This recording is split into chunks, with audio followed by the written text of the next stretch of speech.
नवरात्र के इन पावन दिनों की आप सबको हार्दिक बधाइयाँ, मुबारक हो, हार्दिक अभिनंदन हो। भारत त्योहारों का देश है और हर कोई बड़े खुशी से, उमंग उत्साह के साथ हर त्योहार मनाते हैं। ऐसे ही ये नवरात्र का त्योहार है। विशेष भारत के अंदर 4 नवरात्र साल भर में आती है, जिसमें 2 नवरात्र को गुप्त माना जाता है और बाकी 2 नवरात्र जो है, एक बसंत की नवरात्र, एक शारदीय नवरात्र।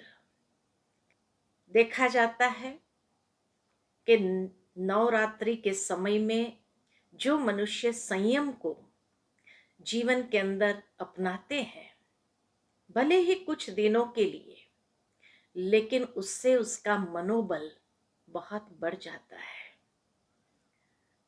विशेषकर आहार से संबंधित संयम को अपनाता है, मद्यपान आदि न करने का एक संयम लेता है, व्यवहार का संयम कि नवरात्रि के इन दिनों में व्यक्ति अपना व्यवहार हर एक के साथ बहुत सुंदर बना के रखता है, मानसिक संयम ले लेता है ताकि किसी के साथ भी कोई भी प्रकार के मनमुटाव या कोई नकारात्मक भावना उसके मन के अंदर पनप न पाए। विचारों का संयम कि कोई भी प्रकार के नेगेटिव विचारधारा उसके मन के अंदर ना आए किसी के प्रति। वाणी का संयम, न क्रोध कर सकता है। कुछ समय के लिए जैसे उसके अंदर सहन शक्ति बढ़ जाती है और इस तरह के जो संयम उसने अपनाए हैं, ये संयम जीवन के लिए बहुत उपयोगी सिद्ध होते हैं।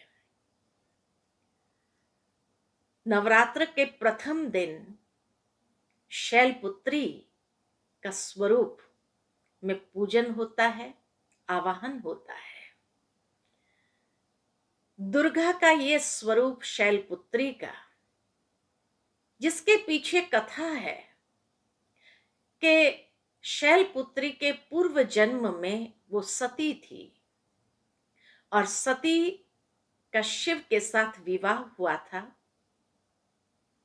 शिव के प्रति उसका बहुत आदर भाव था। कहा जाता है उसके पिता प्रजापति ने यज्ञ रचा और उसमें शिव और सती को आमंत्रित नहीं किया, बाकी सभी देवी देवताओं को आमंत्रित किया।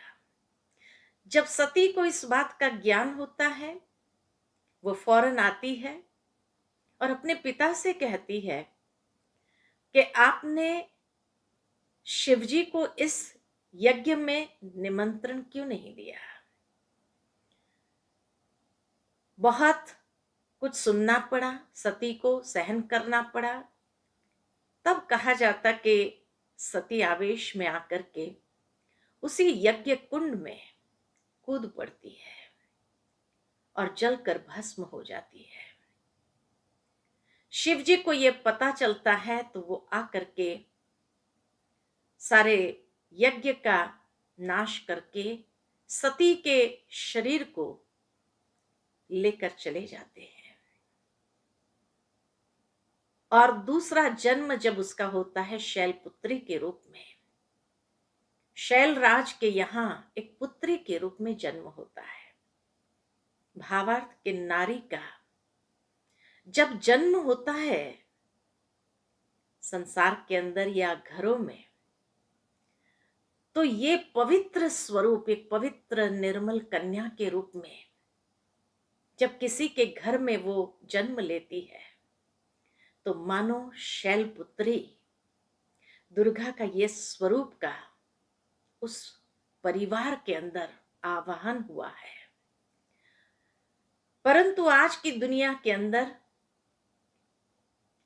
उस पवित्र कन्या का स्वागत करने के बजाय कई लोग भ्रूण हत्या कर देते हैं। भावार्थ ये क्या, नवरात्रि के दिनों में शैलपुत्री की पूजा करेंगे, शैलपुत्री का आवाहन करेंगे, और जब घर में शैलपुत्री आती है तो गर्भ में ही उसको समाप्त कर देते हैं। तो क्या परमात्मा शिव इस बात से प्रसन्न होंगे? और उसके घर में क्या दोबारा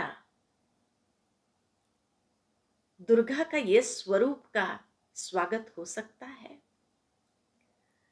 इसीलिए नवरात्र का पहला दिन शैलपुत्री मां की जहां पूजा होती है, हमें यही संदेश देती है कि घरों में जब गर्भ में कन्या का आवाहन होता है तो ये भी एक दुर्गा का स्वरूप है, उसका स्वागत कीजिए तो परमात्मा शिव प्रसन्न होकर के आशीर्वाद देंगे। उसके बाद दूसरे दिन मां ब्रह्मचारिणी की पूजा होती है। कहा जाता है कि मां ब्रह्मचारिणी अर्थात कुमारी अवस्था, जब वो पुत्री, वो छोटी सी कन्या किशोरी अवस्था में आती है, उस समय ज्ञान को अर्जन करती है और ज्ञान अर्जित करते हुए उसका मन पढ़ाई में एकाग्र करके एक तपस्या उसके जीवन की होती है। किशोरी अवस्था संपूर्ण रीति से अगर देखा जाए तो एक तपस्या का समय है उसके लिए। तपस्या इसलिए कहा गया कि जिस समय और किसी भी बात में उसका मन विचलित नहीं होना चाहिए, तब उसकी तपस्या संपूर्ण रीति से संपन्न होती है। इसीलिए ये तपस्या की शक्ति है। शैलपुत्री पवित्रता की शक्ति है, तो मां ब्रह्मचारिणी तपस्या की शक्ति है। और इसीलिए इस किशोरी अवस्था का भी हमें बहुत सम्मान करना चाहिए। वैसे भी भारत के अंदर कई ऐसे त्योहार होते हैं, कई ऐसे दिन होते हैं जहां कन्या पूजन विशेष होता है। तो इसीलिए ये किशोरी अवस्था भी पूजन योग्य है। और ये हमें यही संदेश देती है कि ऐसे समय में बाल विवाह करना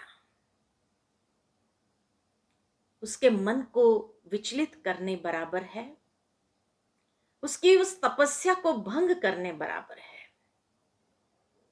और जो ऐसी तपस्या को भंग करते हैं तो नेचुरल है, वो कोई पुण्य का कार्य नहीं है। इसीलिए नवरात्र के ये दूसरे दिन हमें ये संदेश देता है कि इस किशोरी अवस्था की तपस्या को संपूर्ण संपन्न होने दे। तीसरे दिन मां चंद्र घंटा की पूजा होती है, अर्थात धीरे धीरे नारी की वो किशोरी अवस्था से यौवन अवस्था में प्रवेश करती है। जब वह विवाह के योग्य हो जाती है, कहा जाता है कि मां चंद्र घंटा का स्वरूप एकदम सुवर्ण स्वरूप, चंद्रमा की तरह शीतल सौम्य निर्मल स्वरूप, नम्र स्वरूप और संपूर्ण खिला हुआ स्वरूप। इसीलिए यह स्वरूप भी बहुत सुंदर स्वरूप दिखाया गया है, जिसमें 10 भुजाधारी और हर भुजा में कोई न कोई विशेष अलंकार दिए हुए हैं।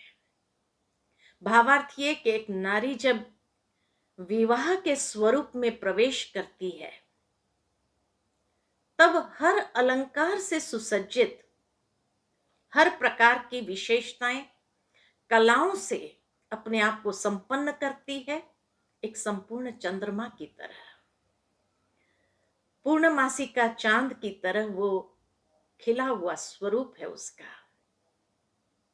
साथ में नाम के अंदर चंद्र घंटा,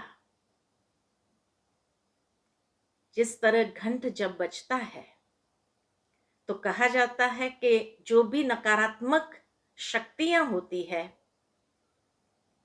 वो ध्वनि से दूर हो जाती है। इसी तरह नारी का ये स्वरूप पूजनीय है, क्योंकि उस समय उसके अंदर इतनी सकारात्मक ऊर्जा होती है, और सकारात्मक ऊर्जा के साथ वो एक नव जीवन में प्रवेश करने जाती है। उसके बाद चौथे दिन मां कुष्मांडा देवी का पूजन होता है। दुर्गा का ये स्वरूप कहा जाता है। कुष्मांडा माना जिसने ब्रह्मांड को उत्पन्न किया है, ब्रह्मांड को जिसने रचा। कुश अर्थात गर्माहट, और अंडा अर्थात नारी का ये स्वरूप जब वो गर्भ धारण करती है, अपने गर्भ में एक जीव को पनपने देती है, उसको गर्भ संस्कार देती है। ऐसी रचनात्मक शक्ति परमात्मा के बाद नारी के पास ही है, और किसी जीव के पास नहीं है। तो इसीलिए कहा कि ये स्वरूप भी बहुत पूजनीय है। उस समय भी उसके ऊपर कोई प्रकार का अत्याचार, कोई प्रकार का शोषण नहीं होना चाहिए। पांचवें दिन स्कंद माता की पूजा होती है। स्कंद माता अर्थात स्कंद जिसकी गोद में है, स्कंद कार्तिकेय का दूसरा नाम है। अर्थात जब जन्म दे देती है और माता बन जाती है, तो मां का स्वरूप अर्थात हर रीति से बच्चे को अपना पोषण, पालना देती है, स्नेह का रूप होता है, प्यार की, ममता की मूर्त होती है। और उस समय में उसके अंदर बच्चों को संस्कार देने की शक्ति आ जाती है। इस तरह से स्कंद माता की पूजा पांचवें दिन होती है। नारी का यह स्वरूप भी बहुत सुंदर पूजनीय स्वरूप है। आज इसीलिए हर कोई मां के पास जाते हैं तो यही भावना से जाते हैं कि हे मां, मेरे दुख दर्द आदि सब मिटा दो। उसके बाद छठे दिन मां कात्यायनी की पूजा होती है। मां कात्यायनी का आवाहन करते हैं, अर्थात जिसको कहा ही जाता है जो पापियों का नाश करने वाली कात्यायनी। भावार्थ ये कि नारी का ये स्वरूप भी इतना सुंदर और पूजन योग्य है कि जो अपने परिवार को बुरी दृष्टि से, बुराइयों से, हर रीति से सुरक्षित रखने का प्रयत्न करती है। जैसे साक्षात मां कात्यायनी बन जाती है और अपने परिवार की हिफाजत करती है, अपने परिवार को अनेक प्रकार के बुरे संग से, बुरी दृष्टि से, बुराइयों से, बुरे आचरण से सुरक्षित रखने का कार्य करती है। तो यह स्वरूप भी उसका पूजन योग्य है। सातवें दिन मां काल रात्रि बन जाती है, अर्थात कि जब अगर परिवार के ऊपर कोई मुसीबत आ जाए, कोई ऐसी परिस्थिति, कोई ऐसी घटना घट जाए तो वो महाकाली का स्वरूप भी धारण कर लेती है और समय के साथ वो भिड़ जाती है। अपने परिवार में कोई आंच ना आने दे, ऐसा ये स्वरूप होता है कि जहां अपने परिवार की संपूर्ण रीति से हिफाजत करती है। जब मुसीबत टल जाती है उसके बाद महागौरी का रूप, जिसने भी बहुत तपस्या की, अर्थात जिसका जीवन एक तपस्या हो जाता है। एक नारी का जीवन, संपूर्ण जीवन समर्पित हो जाता अपने बच्चों के लिए, अपने परिवार के लिए, बुजुर्गों की सेवा में, और ऐसी वो महागौरी का रूप बन जाती है। जब फिर बच्चों का पालन पोषण तो करती ही है, लेकिन उसके बाद वो अपने जीवन को समर्पित कर देती है अपने पोतरे दोतरे के लिए भी। ऐसा समर्पण, ऐसा त्याग कि जहां परिवार को देना ही देना है, लेने की भावना नहीं किसी भी तरीके से, लेकिन ऐसा महागौरी का आवाहन करते हैं, उसका आशीर्वाद लेने का प्रयत्न करते हैं। कहते हैं बहुत लोग इस स्वरूप की इतनी पूजा करते हैं, तब जाकर के महागौरी के आशीर्वाद प्राप्त होते हैं। और 90 दिन सिद्धिदात्री बन वो जब इस संसार से प्रयाण करती है, प्रयाण करते समय भी भावना उसकी इतनी उच्च और महान कि हर प्रकार की सिद्धि बच्चों को प्राप्त हो, उसकी दुआ करती है, उसका आशीर्वाद देती है, और आशीर्वाद दे करके उस परिवार को हर रीति से संपन्न करते हुए फिर वो इस संसार से प्रयाण करती है। तो इसीलिए ऐसे स्वरूप में भी उसका आशीर्वाद प्राप्त करना बहुत आवश्यक है। तो ये 9 दिन नारियों के 9 स्वरूप की पूजा, और हर स्वरूप के लिए कहा जाता परमात्मा शिव भी उसका सम्मान करते हैं।